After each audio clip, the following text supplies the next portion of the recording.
All right, welcome to the 16th podcast for North Georgia Advocate. We're here with Mark Faul today. He's a candidate for District 1 for the Hall County Commission, running against Kathy Cooper, Mark Turner, and uh, Corey Anderson. Vero, my normal co-host, he'll be here shortly. He had some things to tie up last minute this morning. But Mark, welcome to the podcast, and we're glad to have you. Just introduce yourself and give us a little bit of your personal background, how you came to Hall County, and how you got involved in local politics, and how you decided to run for the county commission. Sure. Well, thank you for interviewing me and letting me be a part of this process. I'm really grateful for that. Uh, I first came to Georgia in 1996. I had a PhD and a master's degree, and I applied at the Centers for Disease Control. And lo and behold, they picked me up. They hired me, and I said, okay, this is South. I've always wanted to live in the South. I grew up in the Midwest, Missouri area, good piece west of St. Louis, and it was a different area of the country to explore. There's a lot of beauty down here. There's a lot of different way of thinking down here that took some time to adjust to. But I think politics are even different down here than in the Midwest. But I came down here in 1996. I've been in Georgia about half my life. I first settled in Gwinnett County, and I saw the growth out there, the rapid growth, how cow pastures turned into townhomes, and I decided I was not interested in politics at the time at all. I grew up on a farm in outside of St. Louis and St. Charles, and I learned how to drive a tractor long before I drove a car. Um, 12 years old when we were driving tractors, baling hay, dealing with corn, and all kinds of stuff. And always liked the wide open spaces and the farm life. But the different employment took me a different route at that point in my life. I like I said, I worked for the CDC, began in 1996, and did a lot of analysis and a lot of work for the CDC, as a heavily published scientist. Before that, I'll say a little bit more. When I lived in Missouri, I was a civilian administrator for the Department of Army. To be clear, I was not a veteran in any way. I was a federal employee that made personnel decisions and mostly in the area of employee management and discipline, terminations, all kinds of legal stuff with employees, congressional activities, terminations. Some of those can get pretty hairy. So I had a lot of personnel experience and some contract work in those days, and applied for the CDC in '96. Got the job, came down here, got indoctrinated or not indoctrinated. I adjusted to the CDC environment. It was a good bit different way, lots of different ways of doing things. But I did pick up one thing at the CDC that I think the federal government does better than both state and county governments, and that is ethics. There was an awful lot of controls and uh, controls over ethical decisions. For example, if you're a contract administrator over a certain dollar amount, I can't remember the dollar amount, there was no way you could have another job. Right. It was not allowed. It was not allowed unless you went to management and you would try to convince them that my job didn't have anything to do with my core job, which was providing public service. An example is we used to board horses out here in Flowery Branch area, and I actually went to the federal government and said, well, yeah, I know I do this. I do science work, and I I deal with some grants and contracts, but here I have this horse boarding operation that had nothing to do with my core work, and they examined it and said no problem. But it's standard practice to do that in the federal government. And the South has the there's nothing like that in local or I don't know. I can't speak to state exactly, but it was a shock to me when I came here and we have people doing real estate work side by side on their commissioner job. And I said, well, this is obviously a conflict of interest. There's no way to control it. Nobody looks at it. There's no reporting. There's no checks and balances on anything. And that was a bit of a shock. But I'm sorry to get into that. No, that's fine. So soon. But I think there's strength in somebody coming from a different area and asking the significant and serious questions of why are we doing it like this when this promotes this negative, this erodes public trust. Really, we're public servants. All this is about is the opportunity to serve the public. And after everything I've seen, I think I'd be a good candidate. But back to what I did for the CDC. I was involved in, I think, about 95 published studies, and for a scientist, a measurement of performance is how many citations you get. And I've had approximately 15,000 citations to the work that I did. Why does it matter? It's because it's impactful, and most scientists never achieve that level of citation. And part of it was because I worked at the CDC, but other parts of it was some of the work that I did documented saving lives if we do it this way versus that way, in the area of traumatic brain injury, transport decisions, EMS going to this hospital versus that hospital, crowding the system and trauma systems. And then also did a lot of work in the area of drug overdose and Narcan and naloxone, and try to figure out how to handle some of the drug overdose deaths that were creeping into society and Right. major impact. So after that, I retired in 2021 from the Centers for Disease Control, and I decided to do farming. Like I said, I had a long history of farming or working in wide open spaces in Missouri, and I started a vineyard and a winery here in Missouri. And it's been challenging. Grapes don't really want to grow here in this type of soil. There's been a lot of challenges. There's a lot of deer down here, but it's an opportunity to learn. And I have to say that's probably one of the most important things that motivate me in life is a lifelong learner. We never stop learning. We never say we know everything. I was never the smartest person in the room. I was one of the best listeners though. So it's a truly unique opportunity. I know you asked the question also too, how did I get started in politics?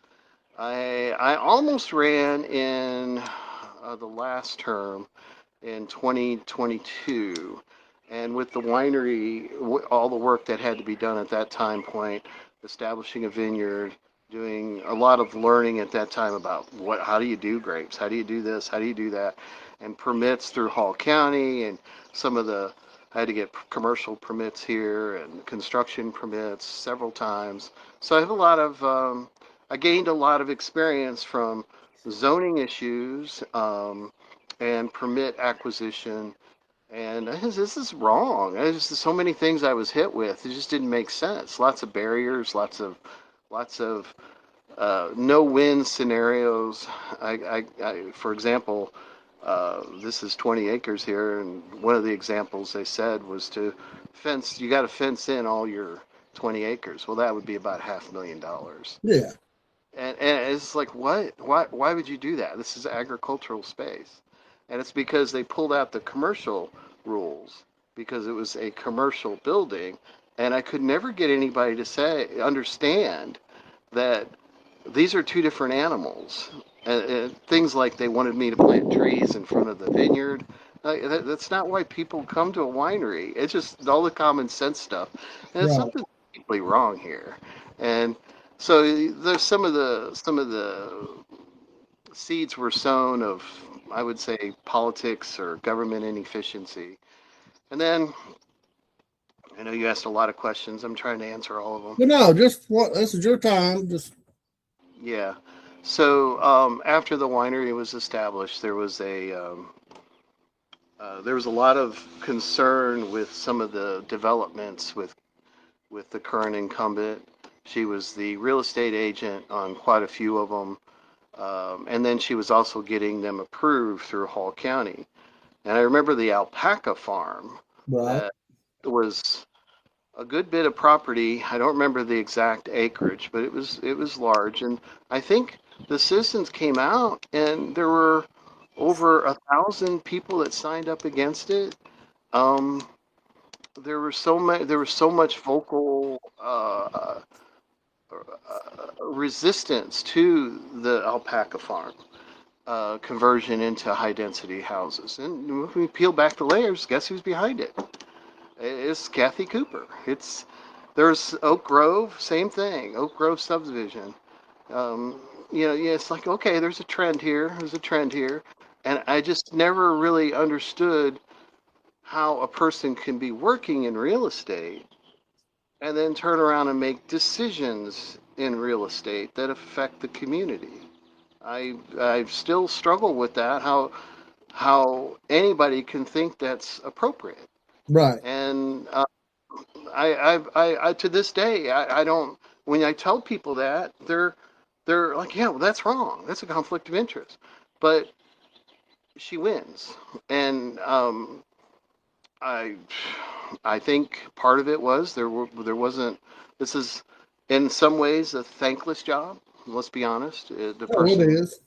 whoever makes the decisions, you're going to be upsetting another subset of people. Um, and so maybe there was some resistance by the public to get involved. And of course, people are generally busy raising their families, doing good things in their neighborhoods, working, and the politics stuff, that's for somebody else, right? That's for somebody else. And so I saw all these problems develop, and I said, you know what? I got to step in. I have 33 years of public service. I have a really proven record of strong public service. And it would be great if the community would give me an opportunity to apply some of these experiences and help our community grow. We're never going to stop growth. It's not going to happen. I don't think that's fair to the property owners, but we don't turn cow pastures into townhomes either. No. It affects the neighbors, and it affects the neighbors disproportionately because those townhomes and some high density housing is all touching agricultural type properties or that type of zoning where there's some expensive properties. There's some peop people in just middle class subdivisions, but it's so out of whack. And I was affected by this directly. The winery was impacted by Kathy Cooper uh, subdivision creation through an assemblage, through all the people that she knew and contacts, and um, we went through a long fight in front of the council, and the planning commission said no twice, and then the whole county recommended against it, and then, you know, the second time the application was submitted, it was approved by the Board of Commissioners, and Kathy Cooper recused herself from the vote. And we have damage from that. We have an erosion of public trust from the other subdivisions around here. It's just pretty clear. I mean, the public doesn't want it. In this case, um, there's been a legal case filed, and it shows through the deposition process that properties that are adjacent to this 114 acre development have a 40% loss in property value. I saw this, and we were fighting this through the system, and putting letters in. I presented in front of the commissioners probably 14 times, give or take, with the system. And at the end, it was clear they weren't listening. The votes were all all set. Yeah, you're not changing their mind. And okay, this is wrong, and we've got to fight it a different way. This was the way to fight it, and I know I've kind of drifted a little bit. No, that's fine. You asked a lot of questions. I'm happy to expand on anything you would like, but basically that's why I find myself in this position today. I have no side agenda. I have no business agenda at all. I know that's an issue with the candidates. I do not think that anyone who's involved in development or real estate should be making decisions, governmental decisions about um, zoning and real estate changes.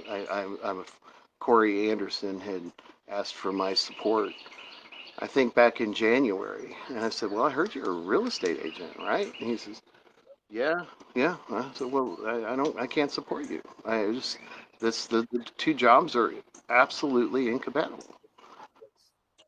And so that was another clue that I need to get in this race. Right. Well, at least Corey has put his into a holding company, and he's running his wife's dentist company. So he's tried to do what's the right thing, and get away from the real estate as much as he can.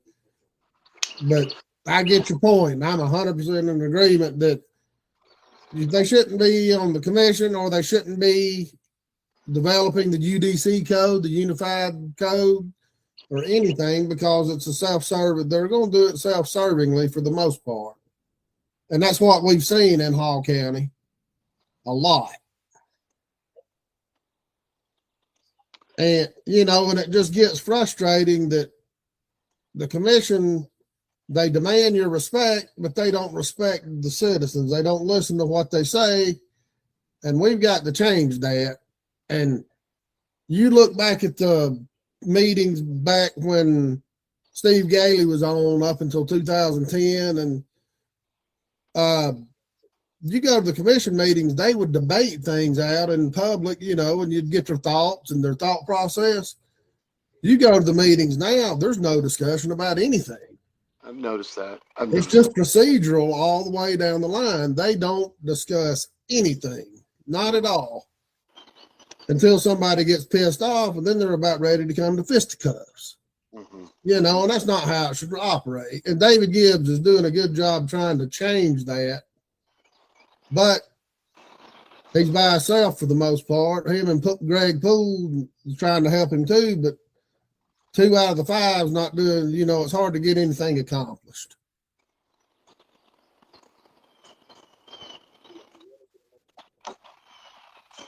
I agree.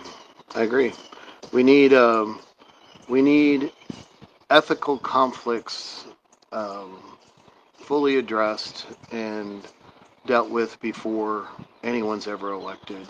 Oh yeah, there's got to be safeguards in place. Like, I've talked to several people, and I think you probably agree, we need an application process for people appointed to the tax assessors board or the planning commission. You shouldn't just be able to pick any Joe Blow just to go be appointed to a job. I mean, what are their qualifications?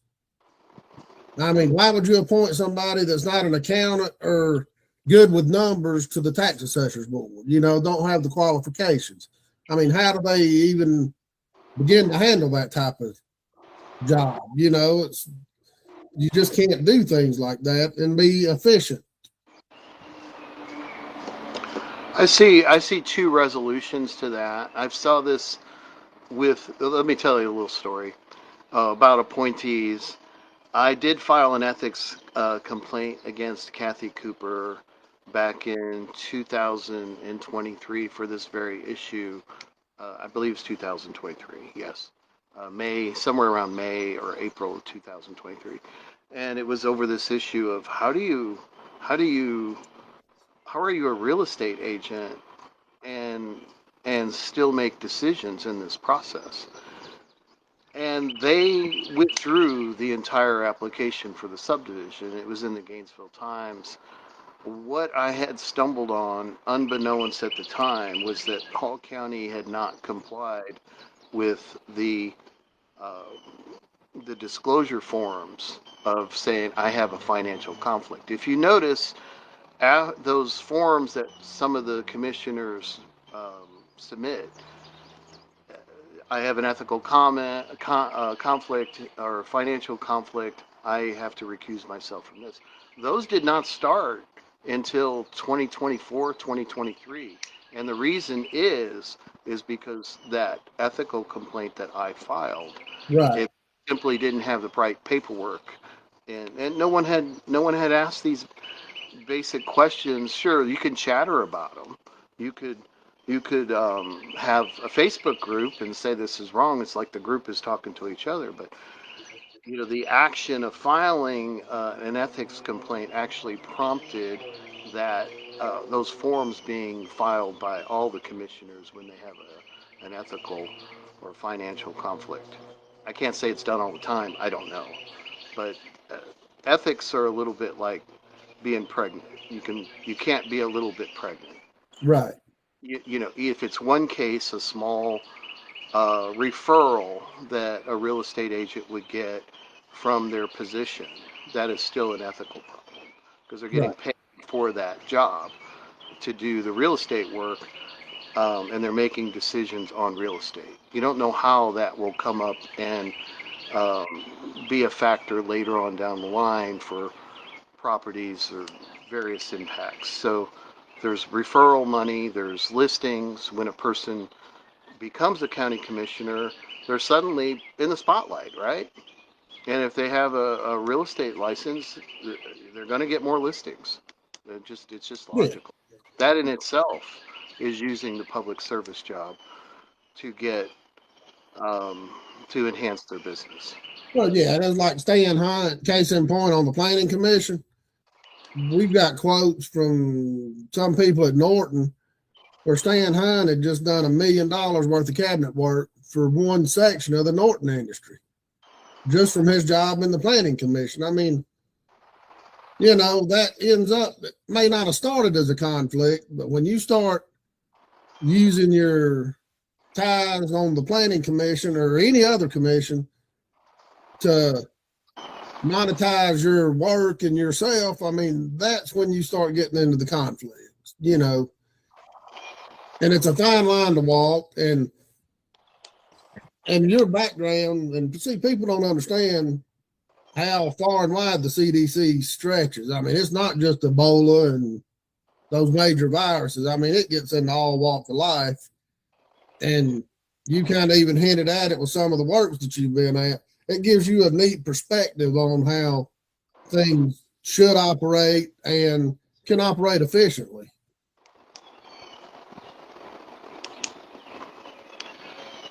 Thank you. I'll give some of the studies that I've done and some of the work I've done and how it's had a public impact on public health.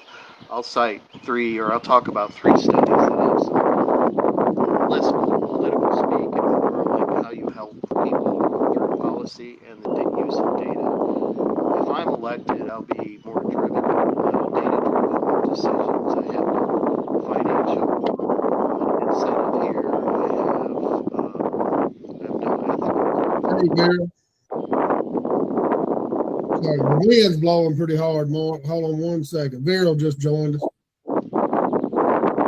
Hey, can you guys hear me? Yes. Hey, Mark, how you doing? What's up, Chris? Thank you. Viral, we're just going into some of Mark's accomplishments. Back he worked at the CDC for 30 years or whatever, and retired back in 21, I think. And I just asked him about you know, people don't think that CDC, as big as it is, you know, people think Ebola and big viruses, but Mark's kind of giving us a little background on some of the papers and stuff that he's done that's worked in the healthcare, you know, towards in the healthcare industry that's had an impact. Gotcha. Okay. Okay. All right, Mark. Sorry. Now the wind's died down now. We'll be able to, Sorry for the wind. yeah, no trouble. So I'll also say there's some pretty strong rules in the federal government on board appointments. Uh, they have to be all vetted. Um, they're done by outside groups that are not necessarily friends to CDC, and the board appointments are actually a critical part of the ethical process. And we see this with the uh, influenza board and some of the things that are being dismantled now at the CDC. But um, there's there's there's that. And I also want to reemphasize that people at the federal government at a certain level simply can't hold two jobs. And the federal government realized a long time ago that you're a servant of the people, and we pay you well, right? Here's your job. We pay you well. There's no need to have another job that is related to your work in any way, shape, or form. For example, we fired an attorney one time. Even at the level, she didn't have another job, right? She had a job for the federal government, but she had clients that were non-federal clients. And the federal government said, you can't do both because there's no way we could figure out who you're representing, and if they have a case against the government or some kind of beef against the government, who are you working for? And that basic concept is pretty clear. And with respect to real estate, who are you working for? Who the contracts? There was a April 9th contract that was overturned. It was a recommended body within Hall County that goes through this elaborate process, scoring process for contracts. And on April 9th, recently, the top person for a water, I believe it was a water related project, did not get the project. And that's very rare because once it's been vetted, it's been reviewed by lots and lots of people. Um, to go against the grain of that scoring, where there's hundreds of hours, maybe even thousands of hours, going into the analysis of that contract and which contractor is best and who has the best track record. For a commissioner to go against that recommendation, that's their power. And there could be a very good reason behind doing it, but when we have an overall erosion of public trust, like we see now, the terminations of the planning commissioners, just the tip of the iceberg. Everything I've seen, we're getting ready to have a major election, and we have to really pay attention to the ethics of everybody, myself included. Right. As you ask about I'm sorry, go ahead. Well, case in point, Kathy's not had a real estate license since 2024. She didn't renew it, but she's still selling properties. And I'm not going to name a name, but there's one person that she sells a lot of property for behind the scenes. Everything he develops, she gets a cut of. You know, and it's unethical. Yeah, and I'm aware. And he's developing all up and down Union Church Road and 211, and you know, and it's just not right. I agree. So back to the original question is, I'm more of a data-driven guy. I've some of the cases or the studies that I've worked with are million. One case in particular was 29 million records that was analyzed to come up with some good science and good policy change. I'll give you a couple examples that involve numbers and kind of real world experiences, how important data and policy are together, and get away from real estate conflicts and other agendas, which some could just be purely political. Data should really drive a lot of these decisions that are being made. For example, in I think there's a 2007 paper, we were able to show, excuse me, by following the Brain Trauma Foundation guidelines for traumatic brain injury. Give you a little background. Neurologists treat traumatic brain injury, and there's a set of guidelines that if the neurologists are supposed to follow. Now you have some that are old school. They don't read up on the research. They say, nah, I'm not going to do it that way. Some of it's resource based. But we compared the hospitals that followed the Brain Trauma Foundation guidelines to those that didn't. Excuse me, to look at the health outcomes. We calculated through societal an overall cost savings of $4.1 billion. That was 2008, 2007 dollars. That is a lot of money just for policy, just by looking at data and just saying this is the better way to do it. Where are we doing this? And what we found after that, it was a combination of savings in medical cost, rehabilitation cost, societal cost. Societal costs are huge because if you have somebody who is in a vegetative state or can't perform work, or somebody has to care for them, that is a huge cost to society. And we also were able to save on paper 3,607 lives. And that is just an estimate of, if we do it this way, this are better health outcomes than we do it. This is the way we're doing it now. And that just speaks to it's not about Mark Faul. It's not about the study I did, but it's an example, a powerful example, I think, of how we can apply some of those same principles to Hall County. Why are we doing it this way? What are the options? Get the good ideas out. When you have corruption out there, there's a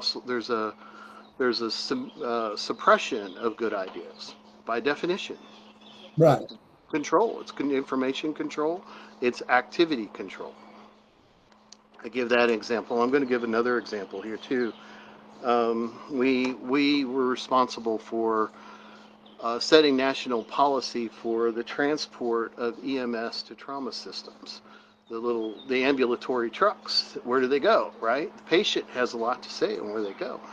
Well, they say, I want to go to the best hospital it is. That, of course, if you have a cut, that you don't want to go to the best hospital because it could be treated elsewhere. And those type of transport decisions are oftentimes made by the EMS personnel, but they don't know everything. They don't know about the whole system necessarily. So there was a field triage guideline developed by the CDC, or it was developed by another group, and then the CDC enhanced it with over 250 research articles of how they do it around the world, not just in the United States. And these transport decisions are absolutely critical because they save money. We have elite trauma centers that treat the worst of the worst. If everybody went to the elite trauma centers, the people who really need the treatment there would not be able to receive that care. And through the implementation of the guidelines that we worked on, through data, we found that we saved $568 million just by transporting the people to the right place, reduction in trauma care overload. And the interesting thing about it, the one piece was rollovers on cars. Cars, if there was an automobile accident, the old way of thinking was that's a serious wreck. And it is, there's no question. But with people now wearing seatbelts, it's not nearly as serious. Yeah. And policy had not caught up with that. And that's the kind of power that data has, that you can really dive into an issue and see something that we all kind of know, but pop it out with data and then change the policy. And it freed up some of the heavy burdens, the overcrowding in trauma centers. Can I give one more example? Yeah. I hope this is interesting. No, it is. No, I'm interested in this stuff. So naloxone is the technical name for Narcan for drug overdose. What we at CDC did, what I did, is I looked at the 29 million records used in the EMS system for naloxone Narcan delivery. EMS is often the first group of people on a site after a drug overdose, and there's a couple issues with that when we got to fix. One was that intermediate and beginner EMS folks could never be allowed to administer naloxone because only a paramedic could do that legally. And so we got the rules changed. That saved a bunch of lives because a lot of times in mostly rural areas where there weren't paramedics, they would go to a scene, can't legally give Narcan, someone's dying, call in a paramedic, they get there, they're dead. And Right. so it didn't make any sense so I was able to show data. This is how many lives we could save if we just loosen up the rules and allow this narcotic, Narcan, to be allowed to be administered by EMS people with lower levels of training and lower levels of certification. Those simple changes in policy and data driven really do save lives. And that kind of thinking applied to a county level is, I think, is a wonderful asset. And it's one of the reasons why I'm in the race. I'll give one more example if you don't mind. Is it Yeah, okay? that's good. So, we also found with the 29 million records of all EMS, I looked at it on a per patient basis. We found that there were many more double administrations, triple administrations of Narcan given to the patient on the scene. And why is that important? Because every time you don't reverse a drug overdose on the scene, every bit longer, they're in heart attack, they're in cardiac arrest, they're not breathing. That's one step closer to death.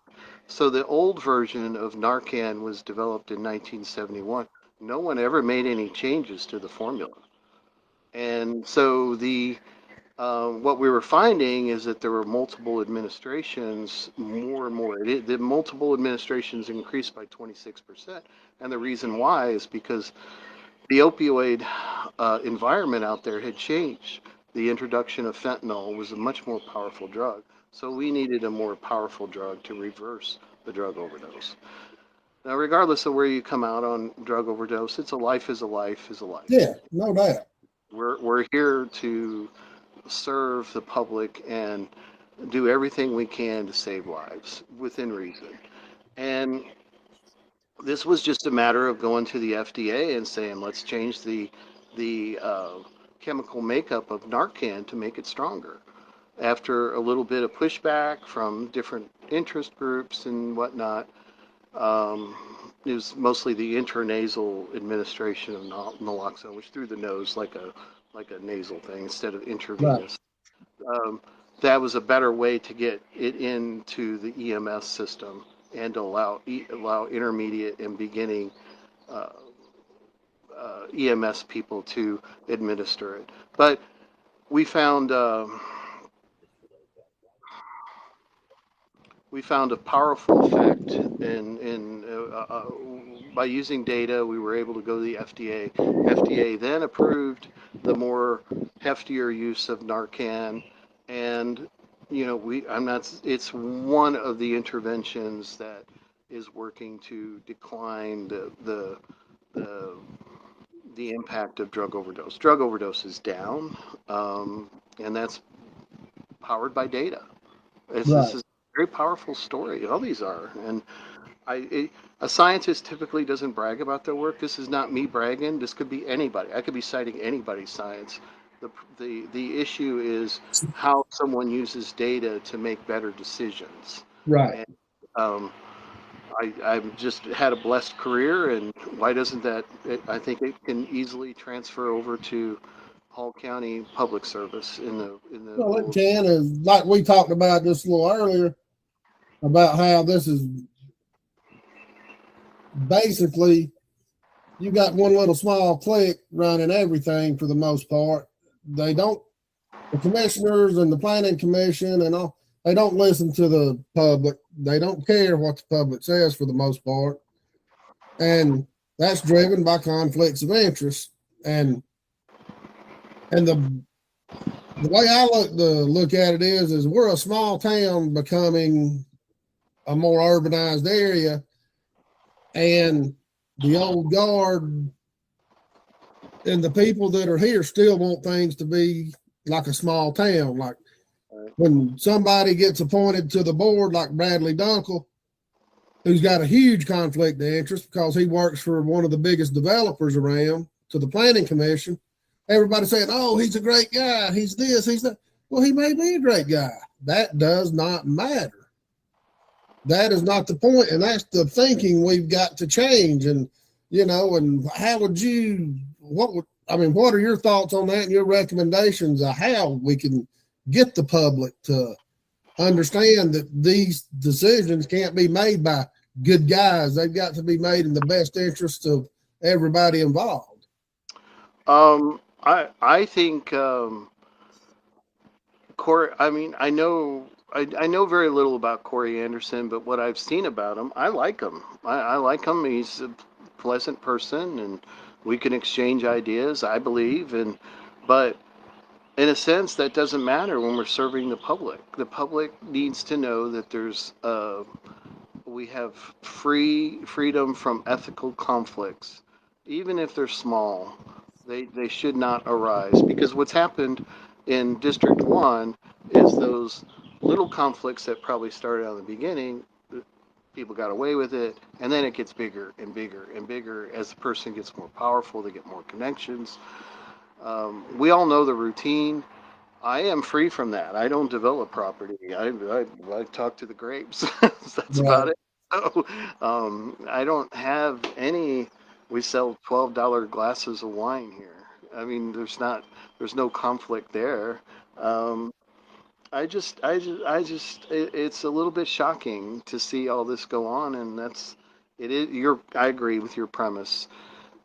It's not the person is good. That's important. You have to relate with people, but really what someone does and the leadership that they can provide to bring back the level of public trust that's needed in Hall County.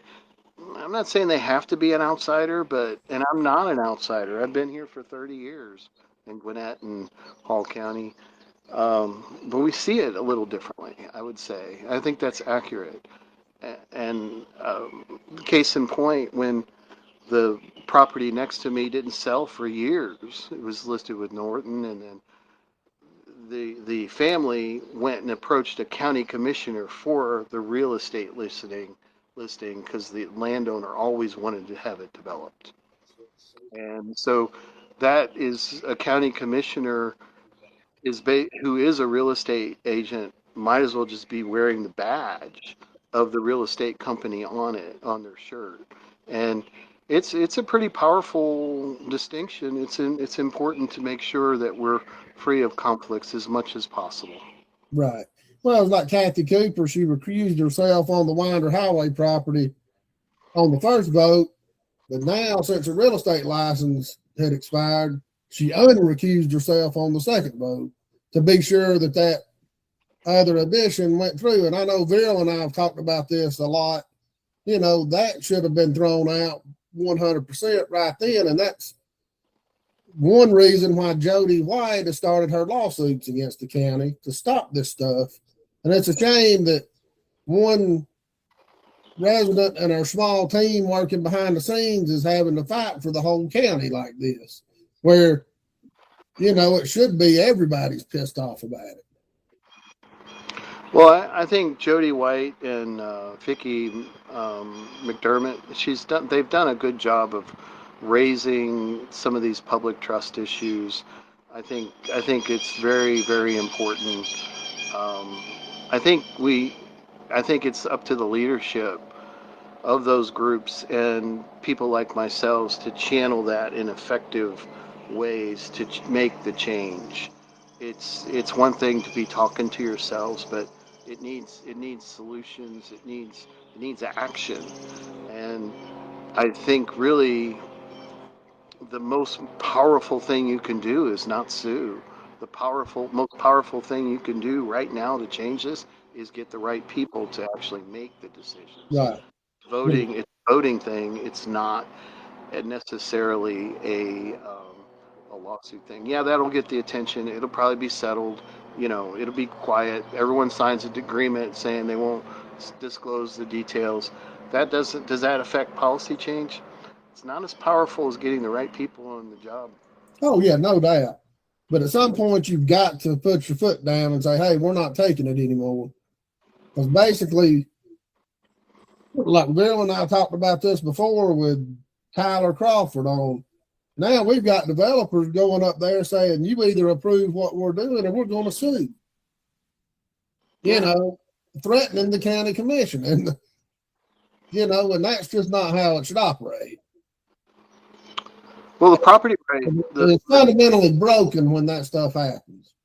Well, I mean, part of what has happened, and there's not been a lot of attention on this, is that the comprehensive land plan was altered in 2024 to make a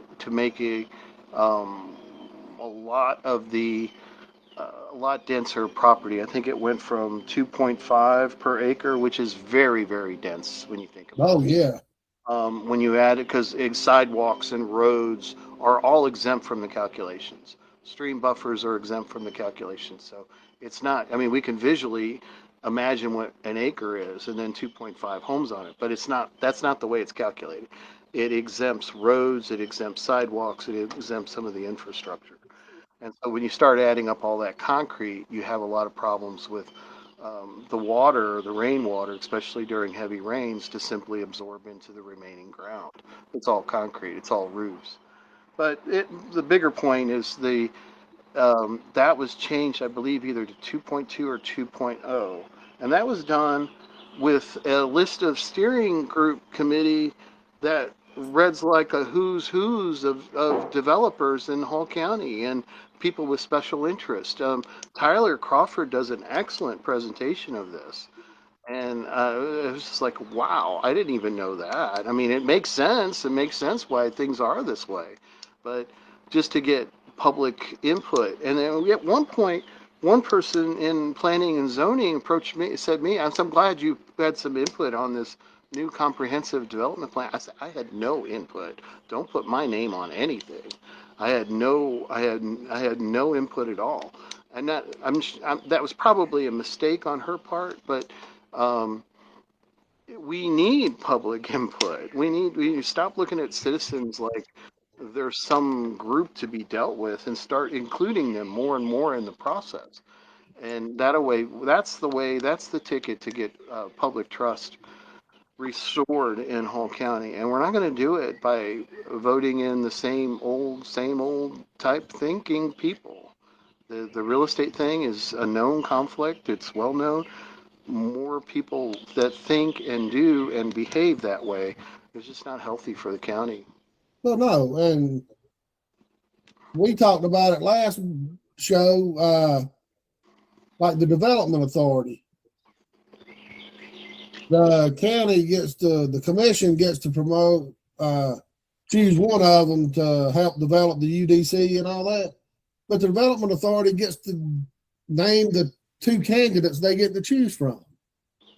And that's not in the best interest of the county or the commission. I mean, they keep recycling the same names over and over, and there's never any outside coming in. I mean, what would your ideal makeup be to make the comprehensive code? Like doctors, lawyers, citizens? I mean, you got to have some developers on there because they're an expert in their field, but it can't be the overwhelming majority. Well, developers aren't necessarily the expert. No, some of them are. Yeah, so they're expert in finances, and they've picked up a lot of things along the way. But people like hydrologists who look at the water flow, who have a lot of experience with that. Water flow is critically important. I'm gonna off topic maybe a little bit here, but I'm next to a subdivision called Grandview, and I have 20 acres here. And since I've been here for the last 20 years, I've seen the overflow from that subdivision. I've lost 6 feet of dirt over that time, that now have gullies. And those are all approved by, the land, the permit, the land disturbance permit process. And they're just simply wrong. We're just simply wrong. But we need that kind of expertise, more of it, more certification for those kind of folks. Those kind of folks could be helpful.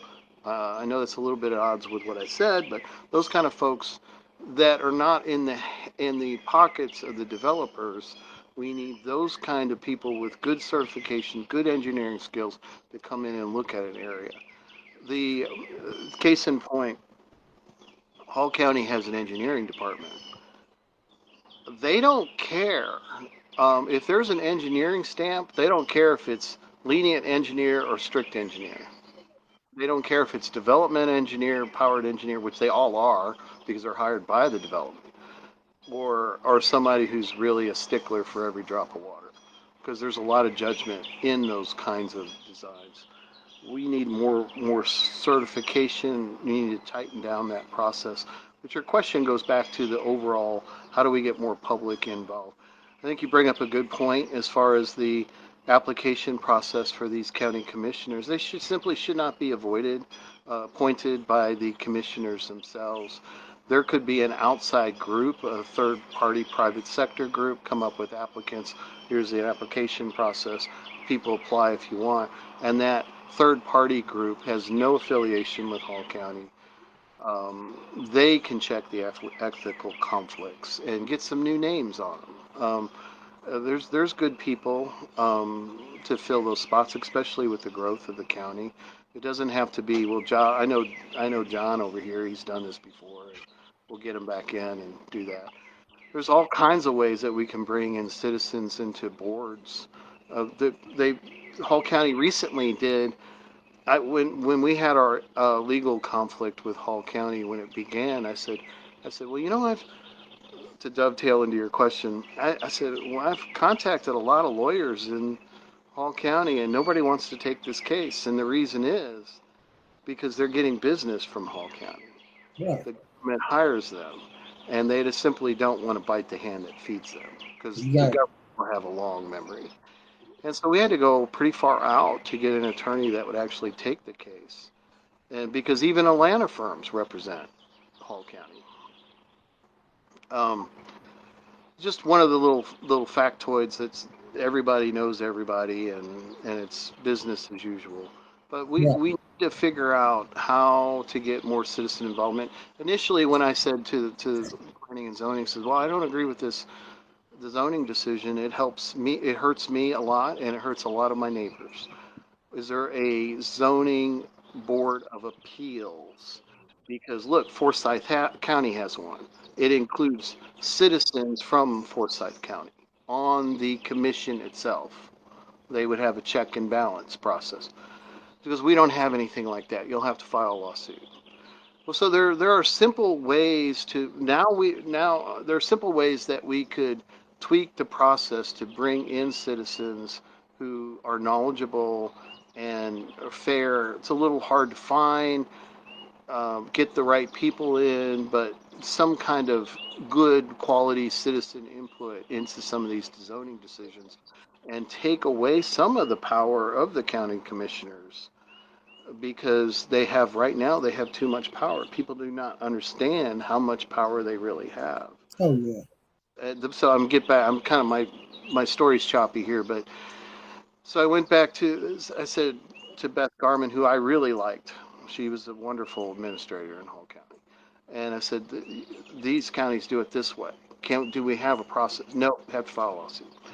Okay, well, that was expensive, and that's still ongoing. It's been going on almost 2 years now. And it doesn't move the policy. There's been no change in policy. It's still being wrangled. The only thing it's hurting the taxpayers of Hall County because they're paying to defend the terrible zoning decision that exceeded the comprehensive land development plan density, and they're paying for the legal fees right now. And then I'm paying and others are paying to keep the suit alive and stop the development. But these are terrible ways. If we could just get more involvement where it matters, not Facebook groups necessarily talking to themselves, which that's got a lot of energy, but channel that energy in such a way to help make the process more acceptable, have the public win the public trust back.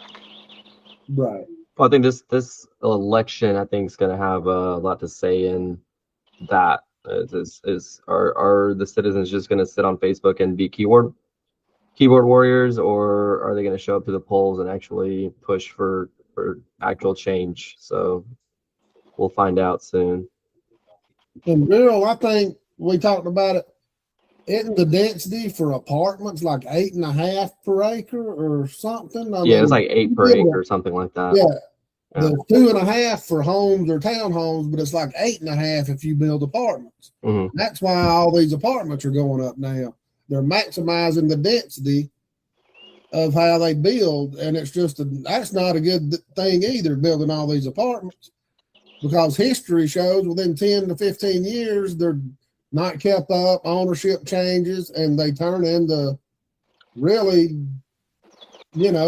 not downtrodden neighborhoods, but they're not as nice as they once were. Well, if I'm not mistaken, a lot of these rezonings have been in place for 20, 30 years that were done a long time ago for apartments. So a lot of these are just getting developed now because they've already been rezoned for a long time. I don't know that we've had a lot of new rezonings come in for apartments specifically in the county, or even in the city. But yeah. Case in point, there's a new development the zoning was approved in 2006. That was 20 years ago. Right. And it's right here off of Sasser Road. And I spoke out at the city council twice about it. The fact that the application requests annexation into Flowery Branch City. And the reason why is they simply want sewer. They can't develop it without sewer. Right. Mm-hmm. And so that some of these developments have been put on hold for a long time because of infrastructure issues. Right. And that's bad for the county because Flowery Branch gets all the benefit, but the county, the schools and the EMS and all that comes from county resources, and we get nothing in return. I mean, it's a drain on county resources. And there has to be some kind of a fine or some kind of an agreement to where the cities and the counties have to share some of these resources when land is annexed in just to get sewer or whatever. And the burden falls on the county taxpayers.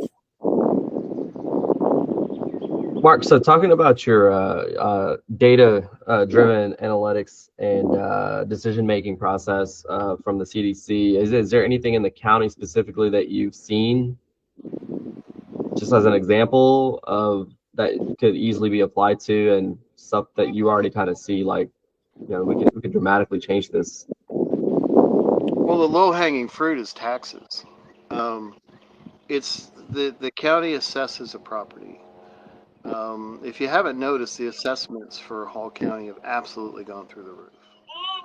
And they don't fit a typical pattern that you find in most counties.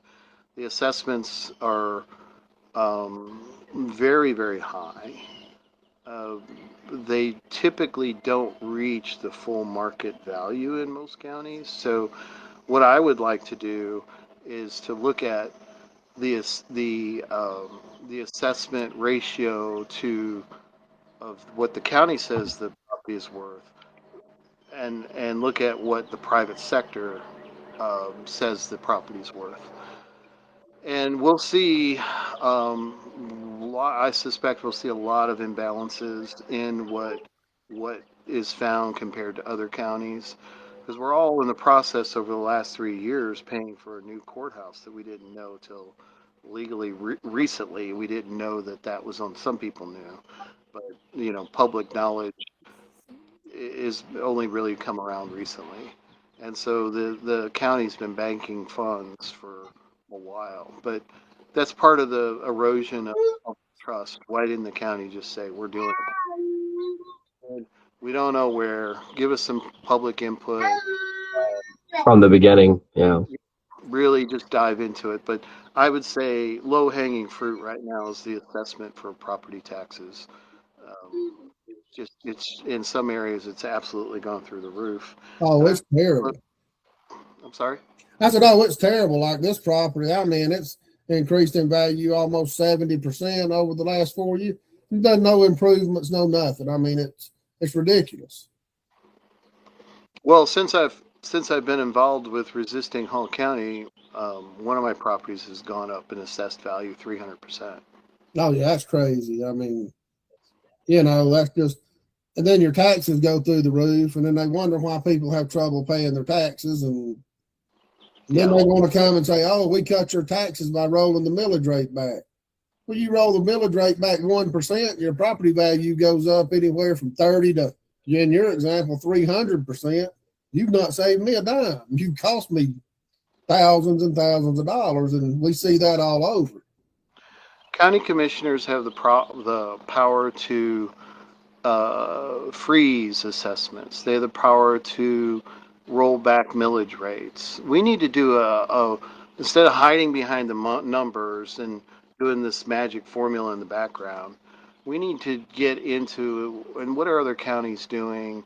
Let's look at it, really dive into it on a more analytical end and see how Hall County is, I suspect, disproportionately paying higher property taxes relative to their overall true assessed value. Right. And I think one of the issues is Hall County, I can't remember the software, but they use a appraisal software where they just plug in numbers and they use like a nationwide database to kind of tell. Is that GMAS? Yeah, GMAS. They use GMAS, and they're not actually got boots on the ground going out and looking at these properties.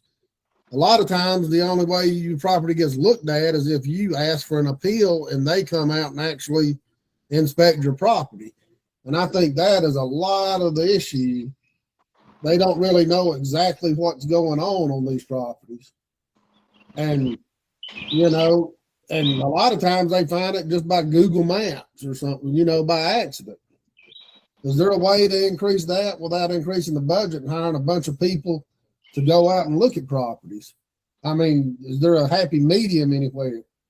Well, I think the answer again is in data. I guess I'll part with you a little bit. Does the county have resources to look at every single house, do some kind of? A lot of times they can't even get in the house. I would say this could be more of an electronic thing because we're not pinpointing an appraised value. We should be at a fair. The goal is fair taxation, Right. and we can do that through data. Pretty sophisticated data techniques to try to figure out how and if we're being taxed so much differently than other counties. And I hear a lot of stories about it, pockets of it's real high here, can't figure out why. Well, let's do a systematic approach and with the strong methods, the defensible methods, and bring in some private sector data because Zillow has all our property values, what they think it's worth. Ever since I started being interested in politics, my property values far exceed the Zillow amount. Right. Not my personal.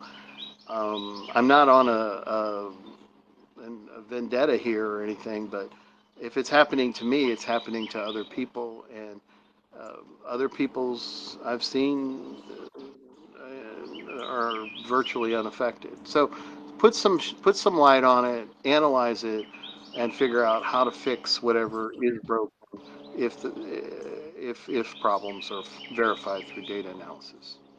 Right. You can also do some kind of neural network to see who gets contracts and see what their relationships are with people, similar to what Doge did on the federal level.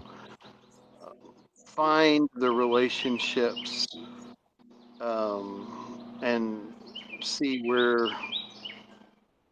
names point back to people in power.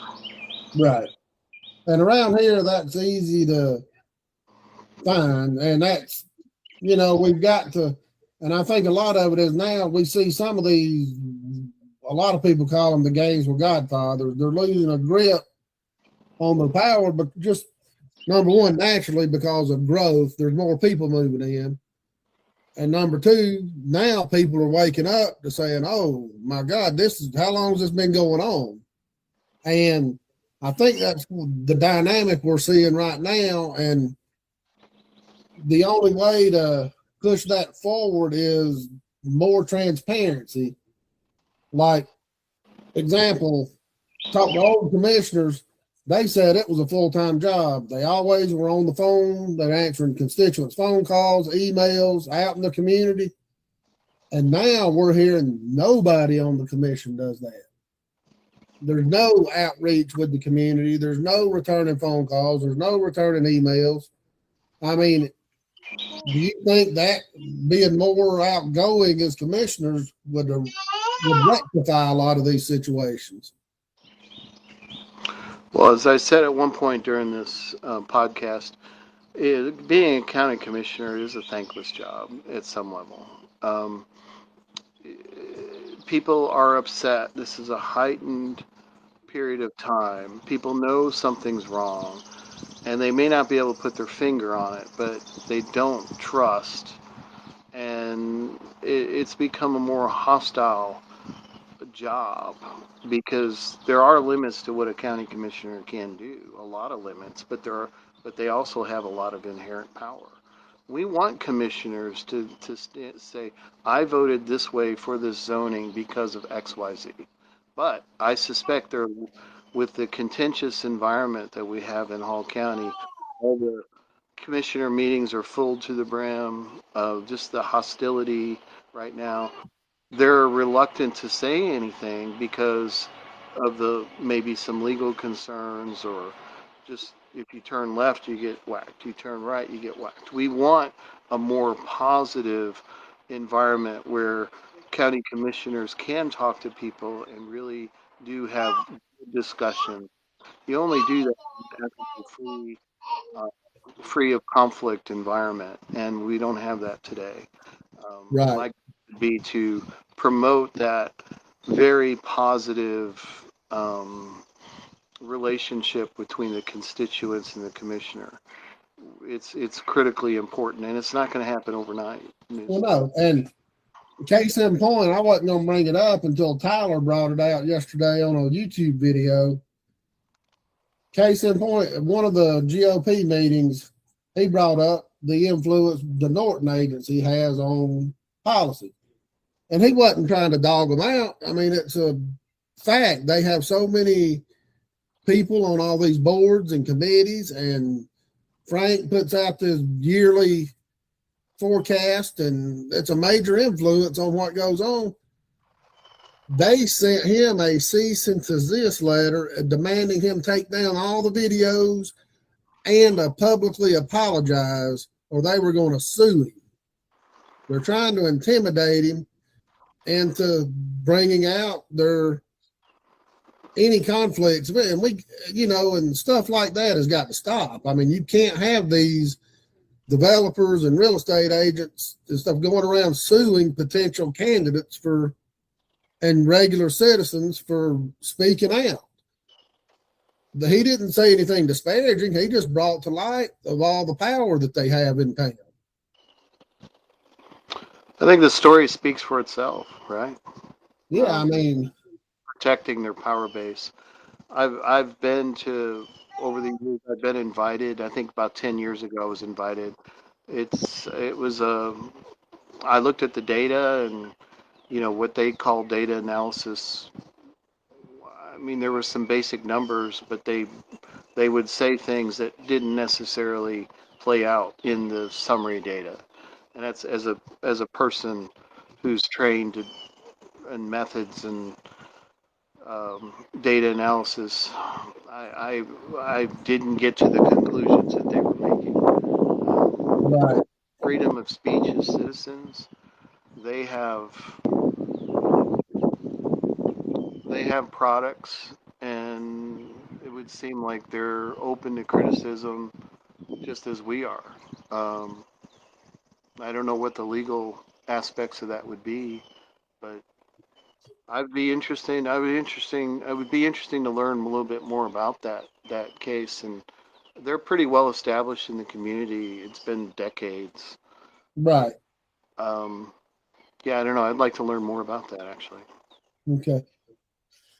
But yeah, it's and one thing is, and we had talked about it before, or you brought it up, and we've talked about it. People don't understand that the county commissioners are limited to what they can do. If somebody brings a plan and it fits the UDC and the comprehensive plan, it's very hard to deny. I mean, if you do, as a commissioner, you're going to end up in court. But there are ways to mitigate costs to the taxpayers and put costs more on the developers than the taxpayers. How would you what would be your plan to hold developers more accountable to paying for the infrastructure for these subdivisions and developments and not have the taxpayer foot the bill for all of it? So there's a couple of questions there. The county commissioners, they do have a lot of power. I would disagree with that a little bit. What I've seen in the legal case that I've been involved with is that courts have been educated by attorneys when we were trying to seek representation. County commissioners are legislators. Right. They are viewed as the court as a legislative body for the county, and they have the power to implement variances, grant variances on all kinds of stuff. I question how far that power goes, but this court system is generally going to defer to all county commissioners' decisions as being proper and right because they're an elected body, and courts are always reluctant to overturn elective bodies, whether it be at the state or federal level. These county commissioners, they don't say legislation, but that's what they are. They've been elected by the people. And that automatically gives them a tremendous amount of power. From a challenging standpoint, I've been educated. I'm no lawyer, but they have, like I said, there's some boundaries, and I really shouldn't speak about lawyer stuff, even though I'm pretty sure I'm right. I'm not an attorney, and we should be afraid of that power a little bit. Right. We've seen the land. I've seen a lot of people talk about the land comprehensive use plan, and like that's the Bible, but they can overrule the Bible. In terms of legislation, the 2.5 density in the proposed subdivision near me, was the legal limit the limit according to the plan was 2.5. Well, they exceeded that, and so what's the use of having a comprehensive use plan if you're not going to follow it? And it turns out that the county commission can actually overrule some of their own material, and that's that. So I would question the presumption that county officials can't do a lot, but they have a lot of judgment. They should have judgment. There's times when the variances don't make sense. The rules don't make sense. I gave you a great example. The 20 acres that are here, the county said, well, you got to build a fence all around the 20 acres if you want to have a winery. And I said, why? What was? Because it's in this document. It's in the commercial document because I'm building a commercial building. That doesn't make any sense. That would cost $500,000. It goes through trees. It wouldn't make any sense at all. So they have to use their power wisely, is what I'm saying. Right. Yeah. And I'm sorry, I kind of forgot the last part of your question. Oh, how would you make the developers? How would they burden most of the taxpayers? The infrastructure, like instead of the county having to pave roads or build sidewalks. I mean, if you're wanting to develop 30 acres and the road's not wide enough, why should that fall on the county when you're the one that knew the road wasn't wide enough. You want to develop it, you should be responsible for the infrastructure getting to it, and making any improvements. So I can speak to the developments that I'm familiar with. The burdens are on the developer to bring in sewer. They have to pay for the sewer pipe all the way in on the development going in near me. They have to pay for the electricity. That's the state of Georgia, I believe. All power lines have to be accessible to everyone. So the power company brings that. They're the only ones that I believe are forced to pay the infrastructure cost. The actual gas. I tried. I don't have gas in front of my property, natural gas. I would have to pay that, and so would a developer bring the gas line. So, in a sense, that is the way to do it. Once it's done, then it's transferred to the county. Now, one of my platforms is to build, pay for infrastructure. When I speak of infrastructure, I want to support more schooling, more education, really bring our standards up to some of the more national levels in state of Georgia levels. But the overall answer to your are paying for some of that, and that's one of the reasons why a house costs so much money. Um, the estimate to bring in sewer from the developers, they have to bring in a pumping station. Those are all developer costs. That is that was in the area of $4 million. You have to ask yourself, why does a developer want to pay $4 million? Because still so profitable when you develop the land. But the infrastructure, mostly in the sewer area, to more gallons per, that is actually born. The source of where the sewer processing is basically government owned. So those infrastructure costs are borne by the taxpayers, but however, to bring it from the source to the development are borne by the developer. Right. Because I know a lot of what we've seen in the past is a lot of these developers, they'll agree to do something, and say 4 years down the line, it still hadn't been done, and the county commission gets mad, and they just say, oh, just to get this project finished, we will pave the road, or we'll do that. I see. You see what I'm saying? I mean, we don't want those costs to come back on taxpayers when we were not counting on that being part of the deal. Well, they could always hold an what's the word?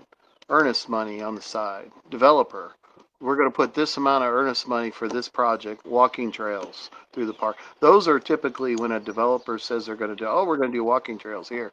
The whole Mall of Georgia, one of the selling points was walking trails throughout the property. There's a few walking trails, but not very many. Exactly. So I've seen this before. Oh yeah, we're going to put a swim and tennis right here, and then when they do it, oh well, we did away with that. From a citizen, a resident standpoint, that's the wrong thing line we're talking about. So what the county can do is simply grab some earnest money and say, well, here's 50% of the cost of the something. In this case, it'd be walking trails, which seems minor, but we're not going to let you go through this project unless you really put your money where your mouth is. So there's that. Um, that would be a pretty common sense solution. Right. Now, what about, you were talking about, the Verily brought it up, and you had talked about it, where some of these zonings have been in place 20 years. Like on Browns Bridge Road, the new hotel that Jeff Payne's building, that was owned in 1993, 94, and they never did anything with it. And he's putting that big luxury resort out there. And what would you be for a cutoff if they hadn't developed within 5 years? Then it goes back to the prior zoning, or what would be your solution for that? Because when that was approved, Crestwind was not even thought of back then. So now we're going to have those two major developments on Browns Bridge Road, and that road cannot handle it. So yeah, that I actually brought that up at the Flowery Branch annexation. You know, how can this property be zoned for townhomes in a rural area, heavy rural area, uh, in 20 in 2006, and here it is 2026. How's that legal? So if there's a way, certainly legally, if we can put an expiration date on the zoning, I think that's a great idea. Um, yeah, that's because what the way the county is in 2006 is not the way it is in 2026 at all. Oh yeah, no doubt. And that's a great. That's I was questioning why that is even allowed to happen, but I know who do you? I was questioning the air basically, and didn't really have an answer. I think if we have power as commissioners to terminate the high density zoning or the zoning decisions at a certain date, we should exercise that. Yeah. Now, do you have your? I don't know if you're familiar with how. I'm sure you are, the bidding process. Like when they bid jobs out or they want to build something. The county, the school board, and the county, they've got a bad habit of saying, "Oh, we've got $100 million. Give us what you can for that," instead of saying, "Hey, this is what we need. Give us your best price." I mean, that could save the county millions and millions of dollars to get people to say those project managers and those construction companies or whoever trying to do it as cheap instead of saying, "Oh, we can do this because it falls under the $100 million cap." I mean, what are your thoughts on that? I mean, have you seen any data or I mean, would that save the county millions? Common sense says it should, but I don't know if it's feasible. Mm. Well, the contractor is going to want to know how much the project is awarded. The federal government generally, when they issue a grant, the grant is this price, and the federal government. Not saying they get everything right, but in this case, with the federal government, everyone can apply for it, and it becomes uh, a market-based kind of system where everyone has access to it. Perhaps perhaps there's some medium between what you're saying. We have this many dollars to spend. Now bid up to this. That's obviously poor business management. But this seems like, from a fairness standpoint, they could give a range. They could say, on this project, we're going to do from A to B, and it's under our decision to kill it at any time during the request RFP process. So that would get away from that. But the federal government benefits because anyone can apply for a federal grant. So I would ask the question, not so much what the cap is for the actual RFP, but ask the question, how many people are we getting to bid on the project that will make bids more competitive? Because the company has an incentive to bid at the lower price if they know they're competing with, 10 different companies or 5 different companies. If it's going out to Joe and Harry Engineering down the street, then that micro advertising could be a problem. That's the kind of thing I would look at. But And like Daryl, right? Isn't it? Most of the county bids go out to 3 or 4 different contractors who are the only ones that ever bid the work, if I'm thinking correctly.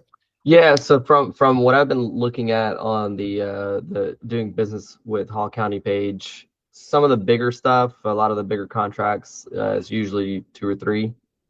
I've seen for like landscaping, uniforms, vehicle purchases, etc. They'll get a bid from about 4 or 5 different companies though, and most of them tend to be local that they usually go with, but they have a way of going through. They have their own. The county has their own process of how they score them, and just to make sure that we're not always taking the lowest bid, because that also raises some concerns. why are you so much cheaper than everybody else? Yeah, and like for example, just recently, I think Hall County Park and Leisure had a maintenance contract that was up for award just I think this past voting meeting.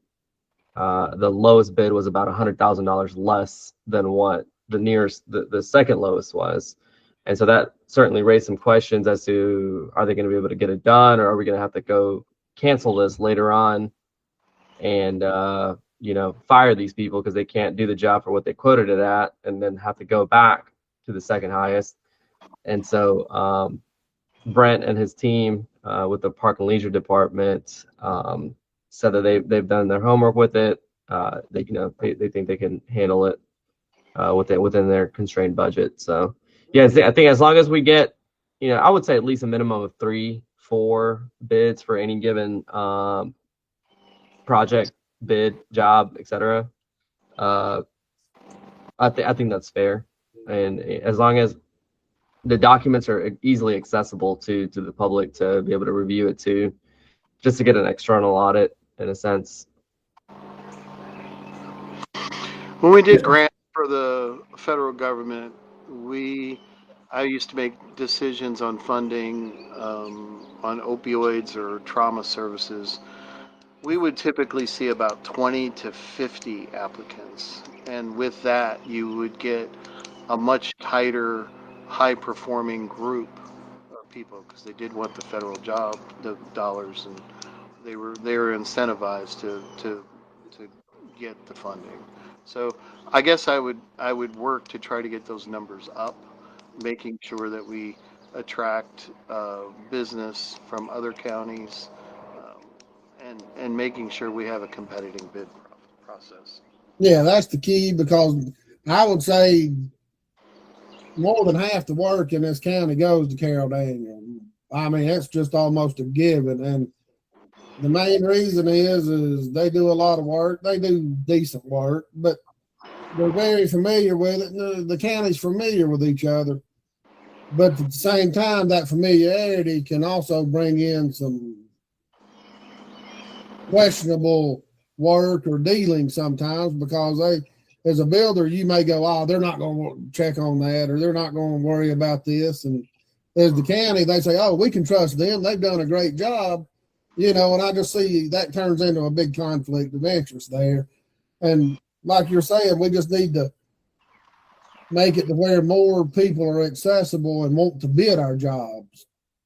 Like a lot of people say, well, why bid it? Because these other companies going to get it anyway. Why waste our time? Right. I want to also say, a little off topic here, but one of the things that I'd like to bring up too with some of these developments is a lot of these corporations. The argument for high density is we need more lower end housing. Well, once the developer pays for all the infrastructure, we don't have lower. We have high priced little homes, and so what's happening, and we've seen it all across the nation, that rental corporations, BlackRock in particular, they'll go in and they'll buy swaths of large housing units from places like Georgia. I mean, Georgia, there was a report out recently that said for these hedge fund managers, Georgia is the number one state where companies like BlackRock are coming in and buying low income housing or medium income housing for rentals. So all of our zoning decisions should have some kind of clause on it, that some way of restricting rental, large companies from doing just that, buying large swaths of housing and turning it into rentals. We want, because it doesn't achieve the purpose of what the advocates are saying. We want lower cost housing. Well, the company comes in and buys it. It's typically not. It's going to be overpaid at that time by that company. We've all seen this in action. We've all seen. I don't know that that's feasible for a lot of our real estate agents in the county commission. I don't know that it makes profitable sense for them to do that. Right. And Because we essentially a lot get, of these developments are for the likes of BlackRock and national, I think, real estate investment trusts to just come in and buy them up, and they're not necessarily built for the purpose of actually serving what the developer claimed, which is affordable housing for the community. right. That's what I'm saying. I would want to put clauses in the zoning itself to restrict the Right. retail to national corporations. Right. And what's your thought about, and it's happening all over the country, the boomers are putting in all these restrictions on these subdivisions. Oh, you got to have 2,500 square feet minimum. It's got to be brick. It's got to be hardy plank. It's got to be, and it's making these houses unaffordable. A mid-20 young professional can't go buy a $300,000 home. Right. What's wrong with building like we used to, 12 to 1,600 square foot ranch homes, starter homes, and they're not going to harm the value of these other homes as long as you build the subdivisions correctly and make sure that they have the proper sidewalks and the infrastructure. And I think that's something we've got to get back to instead of building $500,000 homes everywhere. Right. Good point.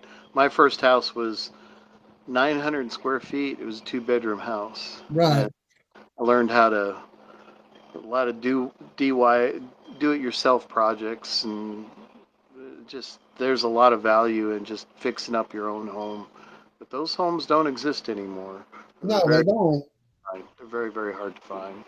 Yeah, and we've got to get back to that because all these homes that are that size, they're getting to be 50, 60 years old and they're money pits. They're turning into money pits and that's why they turn into these dilapidated rental homes, and the neighborhoods get run down and the families don't want to keep them anymore. And it's a vicious cycle. And we've got to get back to looking for our young people where they don't feel so exasperated. Hey, I can't even afford a home. Totally agree. Those rundown homes are also invite crime. Oh, they do. And it's moving forward, what would be your goal for District 1 overall? Because we've got a lot of stuff going on with the building and everything. Is there more room to grow? I mean, is it because we got a lot of people that are anti-growth and that's how they're going to vote in this election, but that's just not feasible. We understand that. Anybody that thinks it through, you just got to manage it. Just thinking of District 1, what is your comprehensive plan moving forward? Well, first thing we need to clean up the ethics problem in District 1. There should never be a real estate agent, broker, someone who uses the power of government to enrich their own pocketbook through real estate sales. That is fundamental. We can't move forward with the other things until that's fixed. We just can't do it.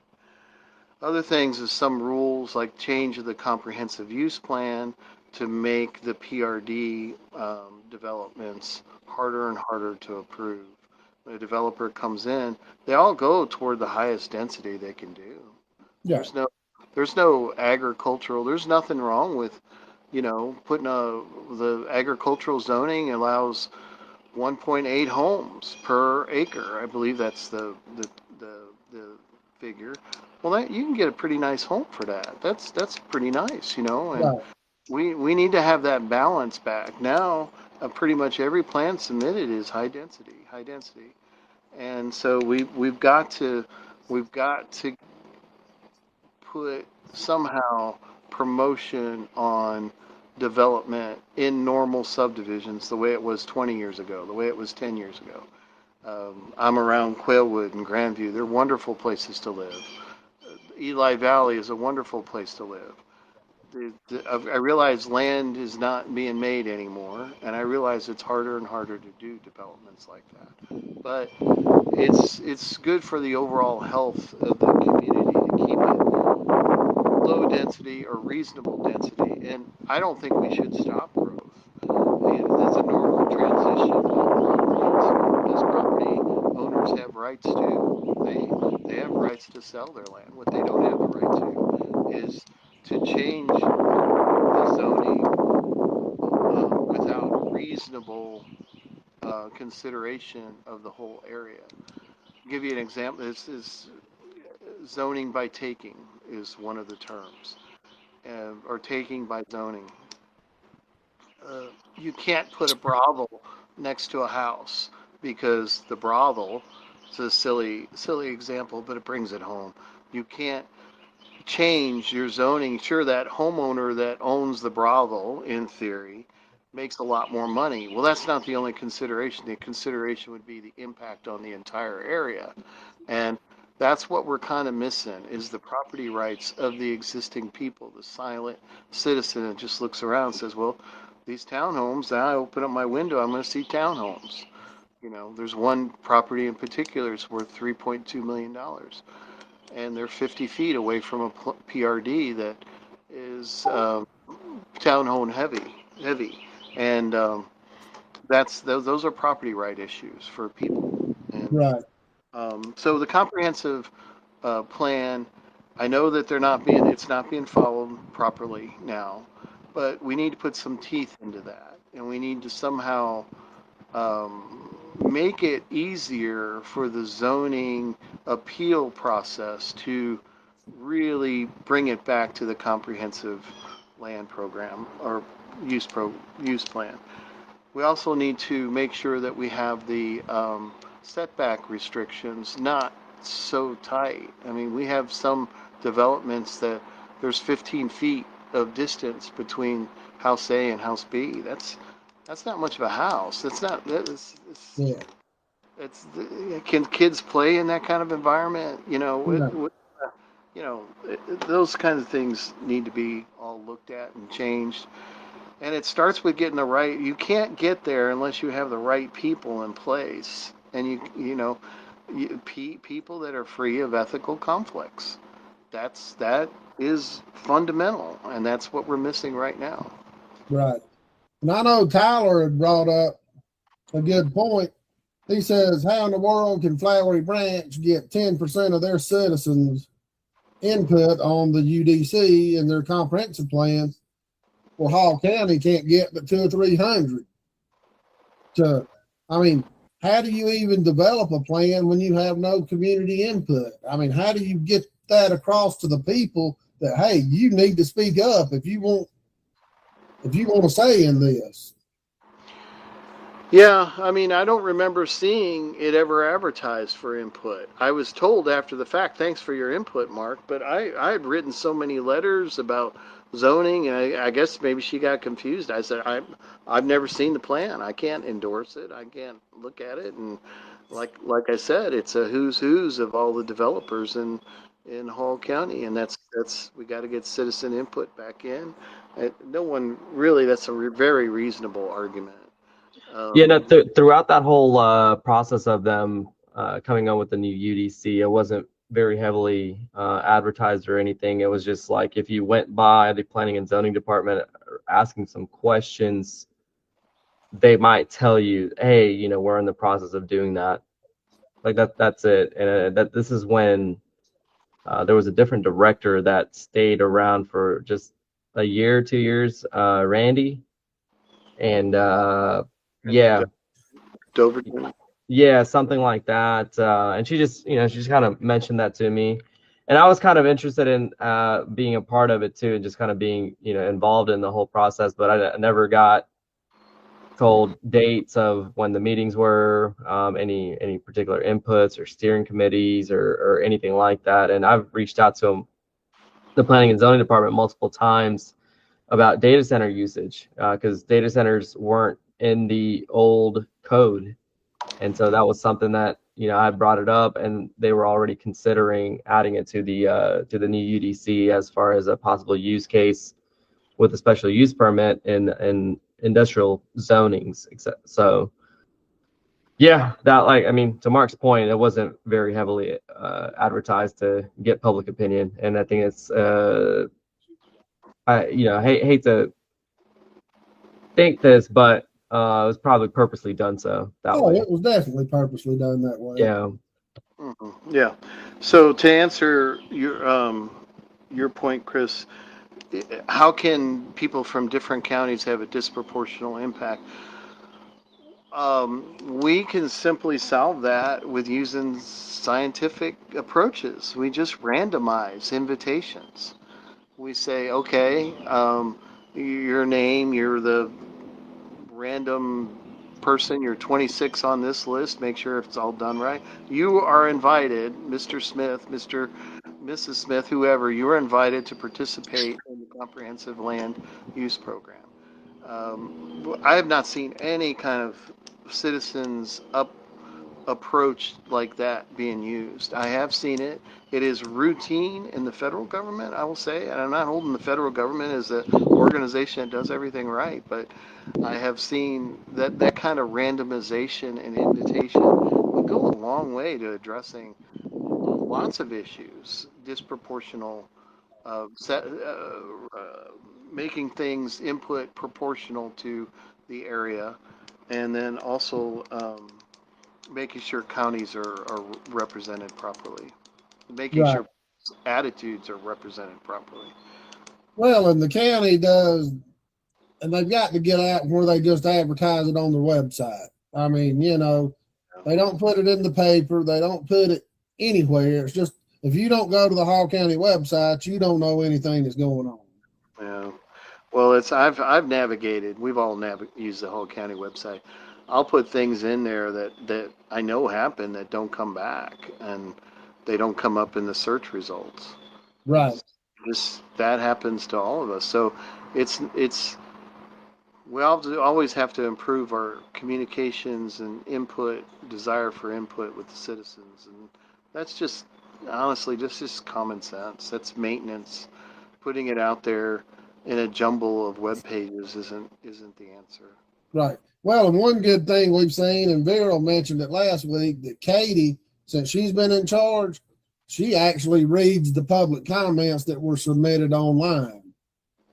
If you submit a comment online against or for a development, she lets the commissioners know. Where used to, if you submitted a comment online, it was just a waste of time. So at least they're trying to make a few changes.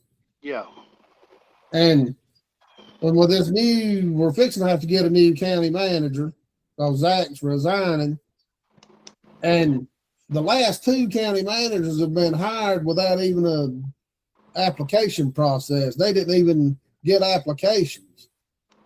They just hired them just because they wanted to. And Zach is Jeff Stowe's nephew. I mean, it's his wife's, I mean, he got hired over a county retreat down in St. Simon's Island or Jekyll Island. They hired him over in a 1 hour discussion. I mean, and we talked about this before. I mean, we've got to have a way for several. I mean, that stuff's got to stop pretty much. Right. And, I think you've got a lot of good ideas, and I'm looking forward to hearing you speak tomorrow at the debate. Supposed to be raining, so hopefully people won't be on the lake, or they'll be out and we're going to get a good turnout, which we should. The paper's helping promote it.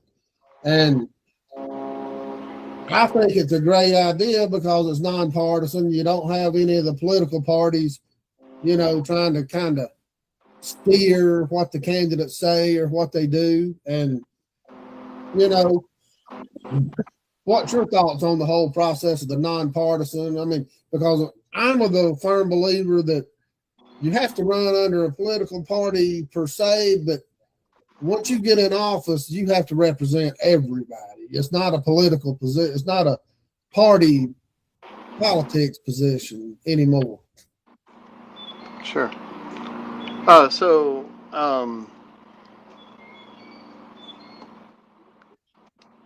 I think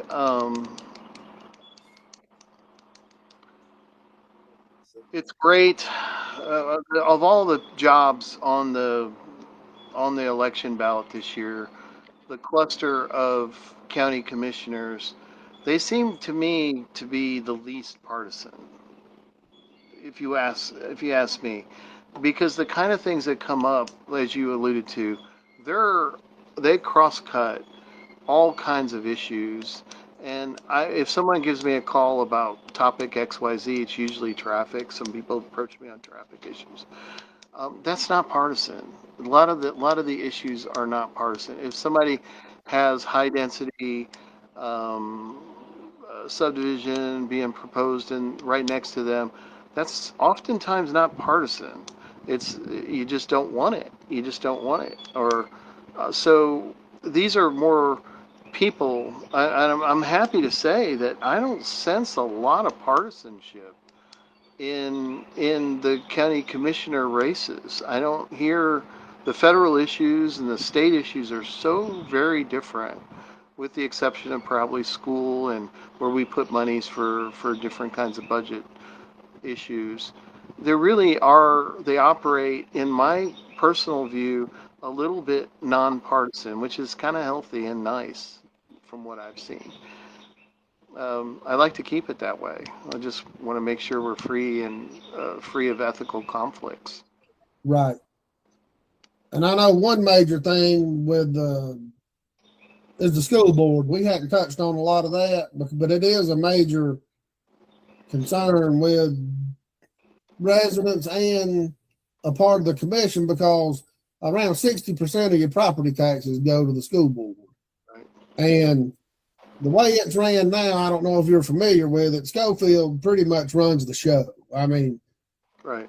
You go to one of their meetings, none of the other commissioners even speak for the most part. I mean, he goes through the agenda, he does everything, and they have a lot of waste over there. I mean, is there a way to build a bridge to where they communicate better and they just quit spending like drunken sailors?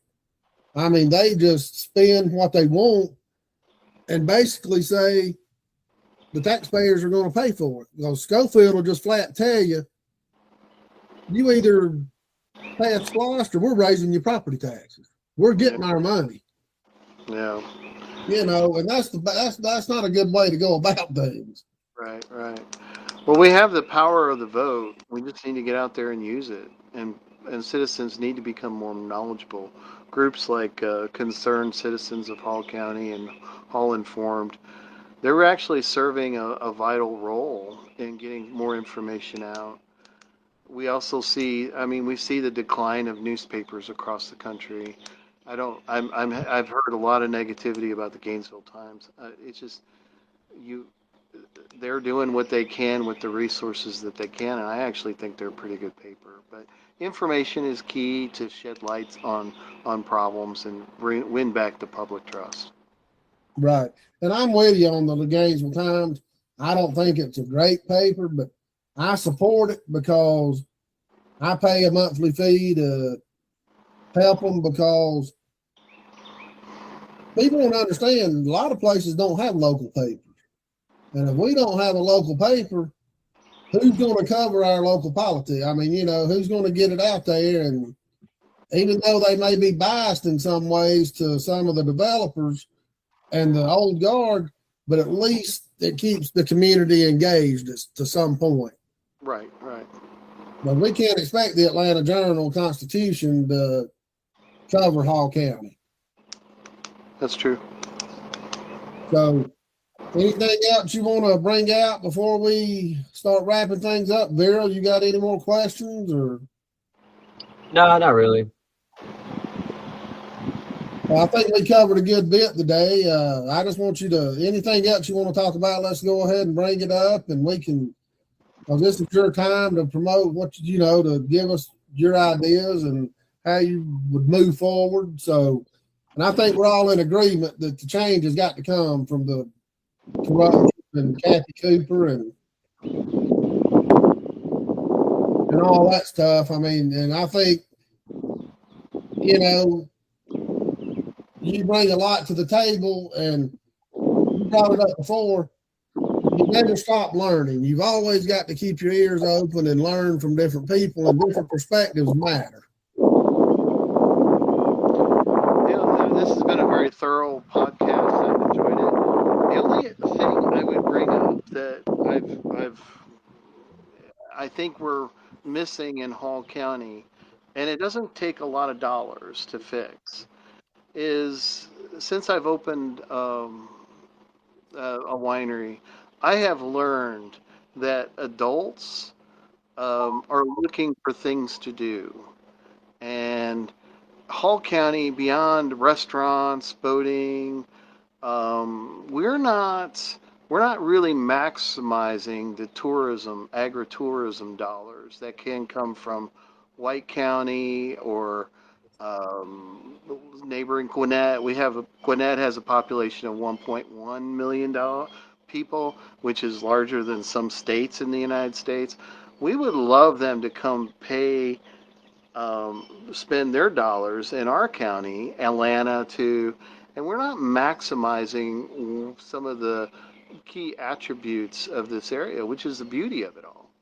Right. We have wonderful, I mean, the county is blessed with wonderful vistas and property, and and people own it, of course, but the lake is under advertised as a destination point. Is there a role for the government in that? I think there is, and I say that to kind of harshly make sure we're not using public funds to support private businesses, but we can really support agritourism. Some of the key components of this area, blueberry farms. Um, smart people can really come up with a lot of reasons to come visit the beautiful areas that Hall County has to offer. One that came to mind is a balloon race. Imagine pictures on a newspaper. Here's the Hall County balloon race. You can see the lake in the background.